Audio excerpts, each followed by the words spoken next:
The following is brought to you by the RealAgriculture.com mobile app. Go to RealAgriculture.com/mobile app for more information on the Android, BlackBerry, iPhone, and iPad version.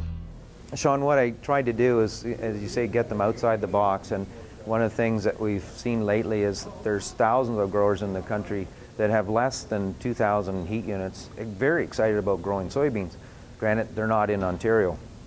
And I tried to bring it back home by saying, for most of us, if we're looking at July 15th as the planting date, and we take the heat units that still have yet to accumulate in the growing season, we have more heat units than most of the growers still in Western Canada for a complete growing season. So just challenge them outside the box, saying, guess what, I think it is possible.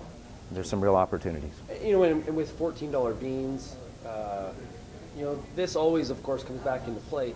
But what are the right strategies to ensure that if you are going to try double crop soybeans, that it works? In terms of the strategies, I think having a plan. It's not an afterthought. It really needs to be planned out. One is the varieties. I think truly the variety, both in terms of its growth characteristics, i.e. being a taller bean.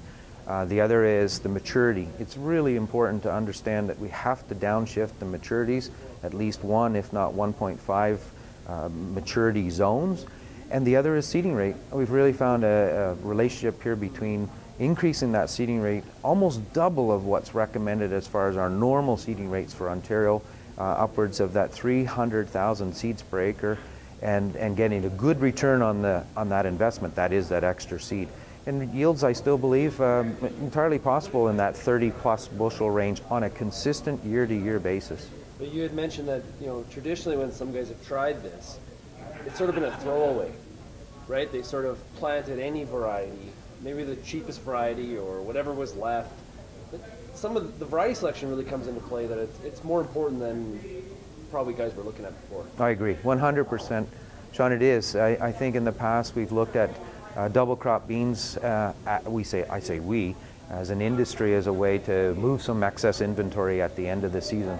And I challenge that. I really do, that if that is the approach, the odds of double crop soybeans not working are very high, because the variety and maturity are critical to making it work. Going down 1 to 1.5 zones? Yes. Okay. That'd be the equivalent of about 200 to 300 Canadian heat units, so to bring that back in some of the old language.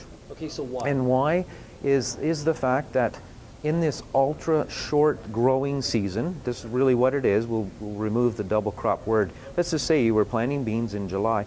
The time, the clock's ticking, the time restriction there, we have about, on average, about 90 days of growing season to make that crop of soybeans.